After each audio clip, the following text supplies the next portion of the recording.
मैं धीरज फूलमती सिंह बिंदास धीरज में आपका स्वागत है।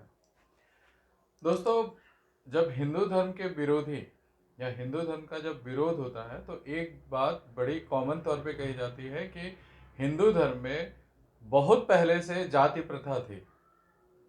आपको जानकर आश्चर्य होगा कि हिंदू धर्म में जाति प्रथा नाम की कोई चीज थी ही नहीं।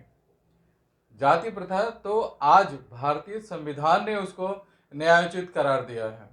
भारतीय संविधान ने जाति प्रथा की आधार रखी है। हिंदू धर्म में पहले जो थी वो वर्ण व्यवस्था थी। क्षत्रिय, ब्राह्मण, वैश्य, शूद्र जो भी ये जो थे ये सब वर्ण वर्ण व्यवस्था थी। मतलब ये जरूरी नहीं था। जैसे आज अगर संविधान की बात करें तो संविधान ब्राह्मण के बेटे को ब्राह्मण कहता है, क्षत्रिय के पुत्र को क्षत्रिय कहता है, शूद्र के बेटे को या ओबीसी को जैसे भी वो ओबीसी मान के चलता है, या दलित या जो भी जैसा भी है उस जाति से संबंधित व्यक्ति के अगली पीढ़ी को उसी जाति का वो करार देता है। जबकि भारत की जो सनातन संस्कृति है, जो ऐतिहासिक संस्कृति है, उसमें ऐसा कहीं नहीं जिक्र है कि भारत में ब्राह्मण का पुत्र ब्राह्मण होगा या क्षत्रिय का पुत्र क्षत्रिय होगा, दलित का पुत्र या शूद्र का पुत्र शूद्र होगा, वैश्य का पुत्र वैश्य होगा, ऐसा कहीं जिक्र नहीं है। जो ज्यादा शिक्षित था या जो ज्यादा समझदार होता था उसको ब्राह्मण बना दिया जाता था। जैसे कई मामलों में भी, या अगर आप कहें जैसे क्षत्रिय की बात करूं तो भगवान परशुराम, इनकी वर्ण व्यवस्था की वजह से जाति बदल गई थी। थे क्षत्रिय, अपने कर्तव्य अपने कर्म की वजह से ब्राह्मण हो गए। इन्होंने क्षत्रियों का नाश किया। मैं उस बारे में जाना नहीं चाहता। मैं सिर्फ ये बात कहना चाहता हूं कि अगर आज हिंदुत्व की कोई बुराई करता है कि हिंदू धर्म में जाति प्रथा है, तो वो जाति प्रथा का निर्माण या उस जाति प्रथा को शह अगर किसी ने दिया है तो वो भारतीय संविधान ने दिया है, कानून ने दिया है। हिंदू धर्म में जाति प्रथा नाम की पहले ऐसी कोई चीज नहीं थी। वर्ण व्यवस्था थी जो कालांतर में धीरे धीरे जातियों में बदल गई। उसका कारण भी मुगल साम्राज्य थे, अंग्रेज थे, फ्रेंच थे, डच थे, पोर्तुगीज थे। एक बात बताइए कि लोग सामान्यतः एक बात सोचते हैं कि या अपने तर्कों में रखते हैं कि छुआछूत था, अस्पृश्यता थी, लोग किसी छोटे जाति का जो था उसको बड़ी जाति वाले छुआछूत नहीं मानते थे, छूते थे नहीं, उनसे घृणा करते थे, दूर रहते थे।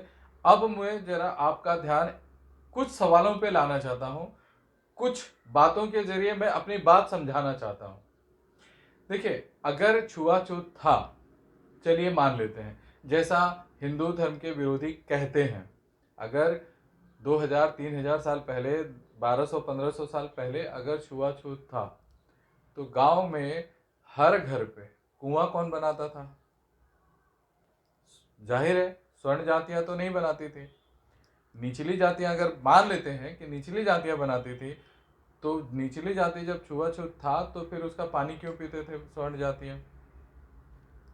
आप मेरी बात आप समझने की कोशिश कीजिए कि स्वर्ण जातियां निचली जाति के बनाए हुए कुएं से पानी पीती थी और उसको छूते नहीं थे, उस व्यक्ति को छूते नहीं थे। क्या यह संभव है?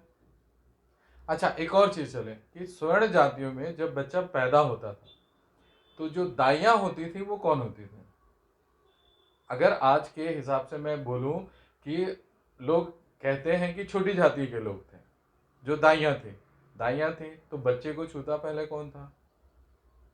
दाई, छोटी जाति की। तो बच्चा ही तो अपवित्र हो गया ना, स्वर्ण जाति का बच्चा अपवित्र हो गया। तो फिर उसके लिए क्या करते थे?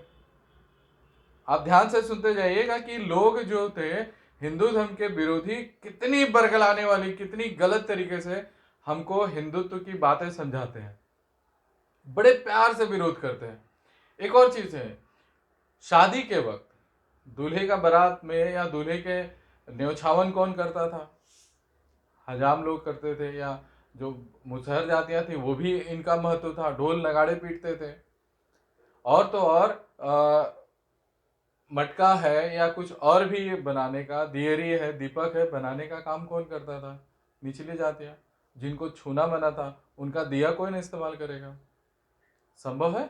आप इसको देखिए, तार्किक रूप से लेके चलिए, तब आपको समझ में आएगा कि हिंदू धर्म के विरोध में कितने गैर अतार्किक कुतर्क दिए गए हैं और हम उसको कई बार मान भी लेते हैं। पहली बात ये जो है, जब बच्चा पैदा होता था तो पहले तो दाई तो होती थी, वो उसको छूती थी, उसका पहला पहनावा, नहलाना, सब जो मुंडन उंडन सब वही करते थे। अगर निचली जातियां थी तो फिर स्वर्ण उनको महत्व क्यों देते थे? देखिए, छुआछूत वाली बात पे उनको क्यों महत्व देते थे? जब उनका छूना ही त्याग था तो फिर ऐसा क्यों होता था? पानी ही त्याग था, दूल्हा दुल्हन सबकी सहभागिता में निचली जातियों का सहभागी थे, तो वो स्वर्ण जातियां क्यों उनको महत्व देती थी? क्या जरूरत थी? वो तो जैसे, अच्छा एक और भी चीज है कि बच्चा पैदा होना, शादी होना, ये सब अभी अच्छी चीजें हैं, पवित्र चीजें हैं।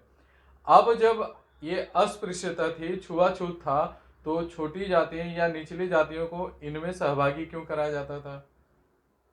घर का खटिया बनाना हो, चद्दर बिस्तर बनाना हो, बेड बनाना हो, घर मकान तैयार करना हो तो लोहार जाति होती थी। जब उसका छुआ तो घर कैसे बन जाता था? आप इस चीज को सोचिए। खाना बनाने के लिए बाहर से लोग आते थे, या बारातों में खाना कौन बनाता? स्वर्ण तो नहीं बनाता होगा, 100% है, मान के चलते हैं स्वर्ण नहीं बनाता था, तो कौन बनाता था? निचली जातियां। वो खाना बनाती थी, बांटती थी।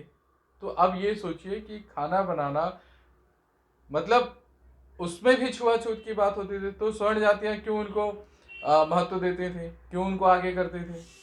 देखिए, बड़ी सफाई से मैं आपको यही चीज, आप मेरे जैसे जैसे आप सवालों को खोजने की कोशिश करेंगे ना, तो आपको समझ में आएगा कि स्वर्ण जातियों और पिछड़ी जातियों में कितना भेद पैदा करके आपसी झगड़ा लगाया जाता था और आज भी लगाया जाता है। एक और चीज है, आप मान के देखिए, जब कोई मरता था तो हिंदू धर्म की डोम एक जाति होती है, वो उसका दाह संस्कार करती थी, उसके लिए आग का प्रबंध करती थी। अब डोम को छूना मना था और आग उसी से जलवाते थे। देखिए, फिर यहाँ पर विरोधाभास समझ में, मेरी बात समझ में आ रही है आपको कि विरोधाभास है यहाँ पर, कि जिस आदमी को हम छू नहीं सकते वो हमारा लाश का संस्कार कर रहा है। कहीं ना कहीं कंफ्यूज क्रिएट किए जा रहे हैं ना। जब बहू आती थी, उत्तर भारत की बात करूं तो दूल्हा या दुल्हन का परछावन कौन करता था? ब्राह्मण के सिवा। ब्राह्मण आपकी शादी जरूर करवा देता था, मगर बाकी के जो रस्मों रिवाज थे वो निचली जातियां ही करवाती थी। तो जब छुआछूत था तो इनको कौन महत्व देता था और क्यों महत्व देता था? स्वर्ण अगर उनसे दूर रहते थे तो ऐसी क्या बात थी?